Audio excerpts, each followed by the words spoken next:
A Etiópia, isolada das pressões de Roma e Constantinopla, não participou ativamente desses debates decisivos de forma direta. O cânone Teuarredo desenvolveu-se de maneira mais orgânica e acumulativa, incorporando a herança judaico-etíope, influenciada pelo judaísmo helenístico antes mesmo da conversão oficial, e absorvendo os textos transmitidos pelos 9 santos, missionários sírios que fugiram das perseguições no Império Bizantino no final do século V. Eles trouxeram consigo tradições e textos que já haviam sido marginalizados pela Igreja Oficial Bizantina. A análise histórica demonstra que os textos considerados banidos pelo Ocidente continham elementos que desafiavam a estrutura de poder emergente. Por exemplo, muitos dos evangelhos apócrifos e textos, como Enoque, ofereciam uma visão de Cristo e da cosmologia mais esotérica ou gnóstica. Sua inclusão na Etiópia sugere uma menor preocupação com a uniformidade doutrinária rigidamente controlada por uma autoridade central.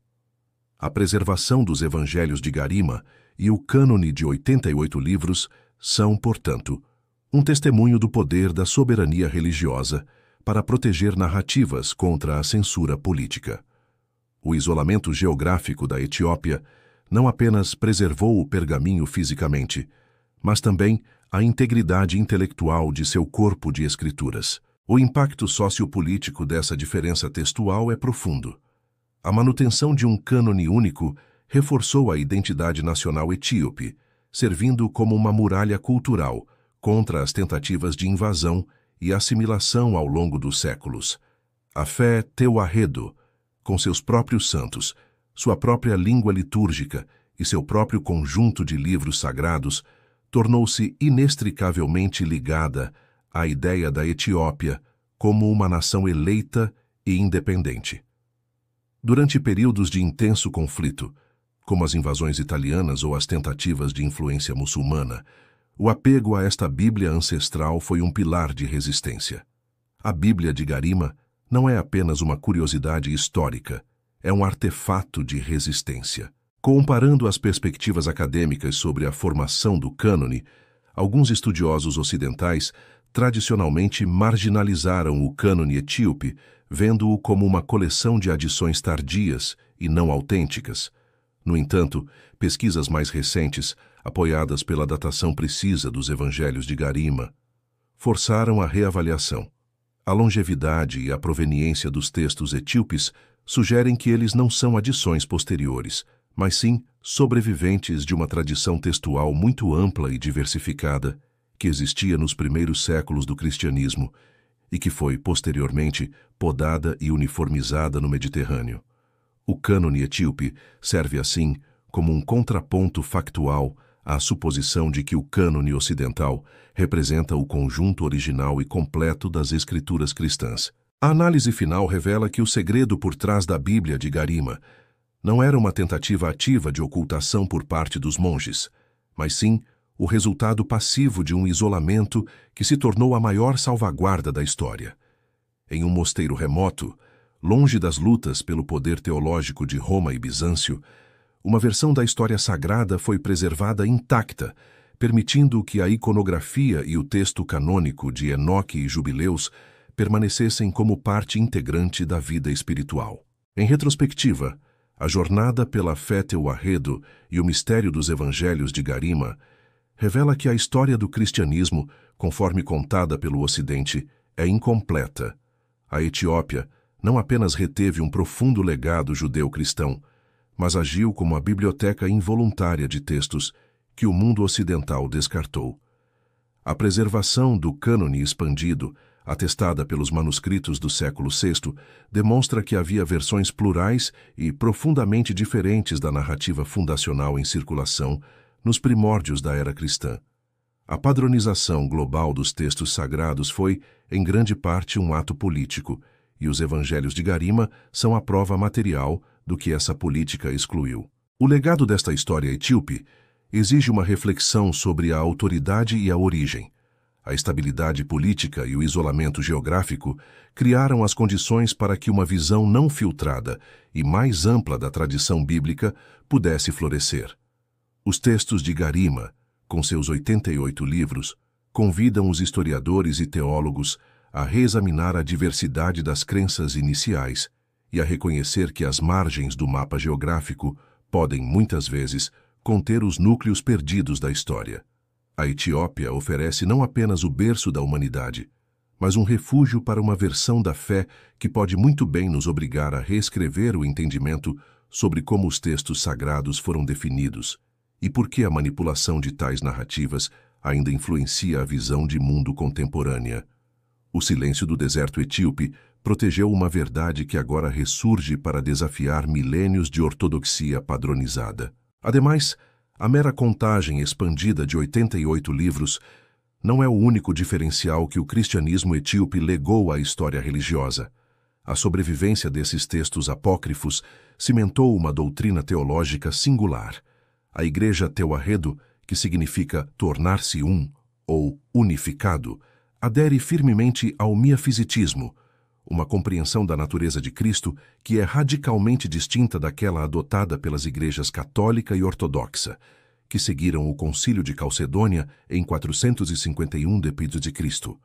Para a Tewahedo, a divindade e a humanidade de Cristo são unidas em uma só natureza, inseparáveis e não confusas, uma nuance filosófica profunda que levou ao seu isolamento e posterior caracterização como não calcedoniana. Este ponto de vista, muitas vezes mal compreendido no Ocidente como monofisitismo, sublinha a independência doutrinária alcançada através do isolamento e da fidelidade a uma tradição textual que não estava sujeita à revisão conciliar. O cânone expandido não era apenas um volume maior de leitura, era um espelho da adesão teológica a esta compreensão ancestral da encarnação. Avançando nesta compreensão, a influência dos evangelhos de Garima e de textos como Enoque manifesta-se vividamente no cotidiano litúrgico etíope, o qual difere dramaticamente do ritual latino ou bizantino. O livro de Enoque, por exemplo, contém um detalhamento minucioso do calendário celestial e das festas judaicas e pré-cristãs, informações que foram essenciais para a estruturação do Ba'atá, o complexo calendário ritual da Etiópia. Isso se reflete em um ciclo de jejuns e festas muito mais rigoroso e frequente do que o praticado em outras tradições cristãs. Práticas como a dança litúrgica e o uso de tambores quebero e sistros, instrumentos de percussão metálicos, durante a adoração, não são meros acréscimos culturais, são manifestações sinestésicas de uma fé que absorveu e integrou elementos cosmológicos contidos nesses textos antigos. Os debteras, eruditos e cantores da Igreja, atuam como guardiões desta tradição oral e musical, perpetuando a memória dos textos rejeitados através de hinos e cantos melismáticos, garantindo que o cânone vivo permaneça acessível, mesmo para aqueles que não leem o ge'ez. Um fator igualmente determinante na preservação da integridade textual e que manteve a Bíblia de Garima longe da curiosidade e da intervenção externas foi a própria língua ge'ez. Classificada como uma língua semítica antiga, o ge'ez deixou de ser falada cotidianamente há séculos, transformando-se em uma língua essencialmente litúrgica, comparável ao latim eclesiástico, mas sem o mesmo grau de acessibilidade global. Essa característica agiu como um bloqueio linguístico. A escassez de eruditos europeus capazes de decifrar o ge'ez até séculos recentes impediu que os textos fossem traduzidos e, consequentemente, sujeitos à crítica textual ou à censura da mesma forma que os manuscritos gregos, latinos ou siríacos. A dificuldade de acesso à língua garantiu, paradoxalmente, a pureza da cópia textual. A fidelidade literal aos textos foi mantida não apenas pela devoção, mas pela impossibilidade prática de revisão externa, protegendo séculos de conhecimento. Contudo, a resiliência dessa herança está agora sob ameaça. Se o isolamento geográfico e linguístico salvou os evangelhos de Garima da manipulação histórica, o tempo e as condições ambientais são inimigos muito mais implacáveis. Muitos dos antigos mosteiros etíopes estão situados em cavernas ou em estruturas de pedra com controle climático precário. As variações extremas de umidade e temperatura, o ataque de insetos e a deterioração natural do pergaminho de pele de cabra colocam esta literatura sagrada em risco imediato de desintegração física. A ironia é gritante. O que sobreviveu incólume por 1500 anos ao expurgo doutrinário pode ser perdido em uma geração devido à fragilidade material. Projetos contemporâneos de preservação, frequentemente apoiados por instituições internacionais, lutam contra o relógio para microfilmar e digitalizar a vasta coleção de literatura GES, garantindo que o conteúdo desses textos únicos, as cosmologias detalhadas de Enoque e o código legal dos jubileus, sobreviva à inevitável corrosão do tempo. Essa urgência moderna reflete o peso e a importância dos textos que a Etiópia manteve em segredo por tanto tempo. Ao ponderarmos sobre a jornada percorrida, que nos conduziu pelos corredores da persistência histórica e da autonomia religiosa, emerge um panorama onde a geografia se revela o mais eficaz dos arquivistas. A longa separação do turbilhão doutrinário que consumia o Mediterrâneo, consolidando dogmas por meio de concílios e éditos imperiais, não foi um mero acidente geológico. Constituiu um escudo conceitual. A muralha de autonomia forjada nas terras altas preservou não apenas uma prática de fé distinta, mas uma concepção de sacralidade que nunca se curvou à necessidade de uniformidade ditada pelos centros de poder. Este isolamento se traduziu na manutenção de um conjunto de crenças e textos que hoje servem como um contraponto material à narrativa consolidada e filtrada. A lição implícita neste resgate histórico é que a pureza de uma tradição, em termos de sua fidelidade às fontes mais antigas, pode ser encontrada justamente onde o Ocidente esperava encontrar o desvio. O que foi rotulado como apócrifo ou marginal em uma extremidade do mapa, revela-se, no outro extremo, o pilar de sustentação de uma civilização ininterrupta. A soberania política e eclesiástica que caracterizou esta nação africana funcionou como um cofre temporal, selando o conhecimento de forças externas que promoveram a exclusão em nome da ordem. Conectando estas vertentes, a investigação revela que a formação canônica é um processo intrinsecamente ligado à política de quem detém o direito de definir a verdade.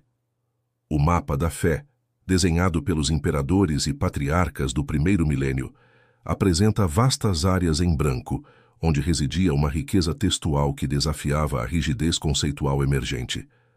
A preservação desta vasta biblioteca ancestral, em sua própria língua litúrgica e memorial, oferece uma oportunidade singular de confrontar a ideia de que a diversidade textual nos primórdios da era cristã era uma exceção. Pelo contrário, a evidência sugere que a diversidade era a norma e a uniformização foi o ato subsequente de conveniência teológica e estrutural. A fragilidade física que agora assola os suportes materiais desta memória milenar intensifica a relevância desta descoberta. O que sobreviveu à navalha da censura ideológica e à pressão pela assimilação global, agora enfrenta a inexorável lei da entropia. O pergaminho, por mais resiliente que tenha sido, está sujeito à corrosão do tempo. O esforço atual para digitalizar e estabilizar estes documentos não é meramente um exercício acadêmico. É uma corrida contra a perda definitiva de uma perspectiva única e crucial sobre as origens do monoteísmo. O peso desta responsabilidade recai sobre o presente, demandando que o mundo reconheça a Etiópia não apenas como um repositório, mas como um farol de uma história que deliberadamente não se deixou esquecer. Este panorama convida, portanto, a uma síntese que transcende a mera descrição de diferenças textuais e rituais. A longevidade da fé Teoarredo e a integridade de seus documentos demonstram que a história religiosa é um tecido com fios muito mais numerosos e complexos do que a tradição dominante permitiu reconhecer. A persistência desta linhagem, enraizada na ancestralidade semítica e ligada a narrativas que o Ocidente relegou ao mito, reconfigura a cronologia da fé e a percepção de quem herdou e manteve a plenitude das Escrituras. À luz destas percepções, a jornada de investigação nos força a reconhecer que a verdade histórica e a autoridade espiritual foram definidas por escolhas que poderiam ter sido e em um lugar foram radicalmente diferentes. É tempo de ajustar a bússola da história. A Etiópia, com sua topografia desafiadora e seu histórico de resistência inquebrantável, não se limitou a preservar os evangelhos de Garima como simples antiguidades. Ela manteve a integridade de uma visão de mundo. Os planaltos isolados funcionaram como um dique contra a maré da padronização doutrinária, que varreu o resto do mundo cristão no primeiro milênio. O que se revela, através do estudo destes manuscritos antigos e do cânone expandido da Igreja Ortodoxa Teoarredo, é muito mais do que uma variação regional da fé. É a antítese material à uniformidade forçada que definiu a ortodoxia global. Essa nação africana, singularmente poupada da colonização, provou ser o guardião involuntário de uma memória textual que o Ocidente, por conveniência política e teológica, optou por podar e classificar como herética. A soberania textual etíope, firmemente ancorada em 88 livros, confronta a premissa de que a versão mais curta e mais rigidamente filtrada do texto sagrado representa a totalidade da revelação original. O significado dos evangelhos de Garima transcende sua impressionante datação ou a beleza de suas ilustrações. Reside em seu testemunho silencioso de que, na gênese da fé, a pluralidade de narrativas e a riqueza cosmológica, exemplificada em textos como o Livro de Enoque, não eram desvios, mas componentes centrais. A exclusão desses textos dos cânones ocidentais revela uma política de seleção que favoreceu a ordem doutrinária em detrimento da complexidade histórica. A Etiópia manteve essa complexidade viva, protegida pela barreira intransponível da língua ge'ez e pela indiferença dos impérios. Assim, a custódia etíope lança uma sombra de dúvida sobre a autoridade absoluta dos concílios ecumênicos que definiram o cristianismo para a maior parte do mundo. Ao analisar as fontes, percebemos que o que foi descartado no Mediterrâneo Oriental e em Roma não era necessariamente falso, mas sim inconvenientemente detalhado ou teologicamente complexo para o aparato imperial emergente. Os evangelhos de Garima atuam como um poderoso artefato de contranarrativa, sugerindo que a história sagrada, em sua forma mais antiga e completa, era mais rica, mais esotérica e menos centralizada do que a versão que dominou os séculos seguintes. O isolamento geográfico, que poderia ter relegado a Etiópia à obscuridade histórica, elevou-a, em vez disso, à posição de arquivo primário para uma história esquecida. O verdadeiro legado destas descobertas não é apenas reescrever a história eclesiástica, mas ajustar a nossa perspectiva sobre como a verdade é construída e transmitida. A fragilidade material dos pergaminhos antigos, agora ameaçados por séculos de deterioração, serve como um lembrete pungente de que a história é um bem finito e vulnerável. O silêncio que protegeu esses documentos por mais de 1500 anos finalmente se rompeu, e com ele, a possibilidade de ignorar a profundidade da ancestralidade etíope. A nação que reivindica a posse da Arca da Aliança e a linhagem direta de Salomão demonstra uma ligação ininterrupta com a fé que precede a ortodoxia europeia. O Evangelho de Garima não é apenas uma relíquia, é uma interpelação, um desafio direto à narrativa hegemônica. Este tesouro, revelado pelo paciente trabalho de historiadores e conservadores, exige um novo pacto com a história, a aceitação de que a diversidade textual e doutrinária foi o ponto de partida, e que a uniformidade foi o resultado de uma escolha humana e política. O ajuste de perspectiva que esta revelação impõe não se limita aos teólogos e acadêmicos. Ele se estende a todos aqueles que buscam a verdade em meio a narrativas dominantes. Reconhecer a plenitude do cânone etíope é reconhecer a plenitude e a complexidade da própria fé em seu alvorecer. A verdadeira prática desta nova história, completa em sua complexidade, começa agora.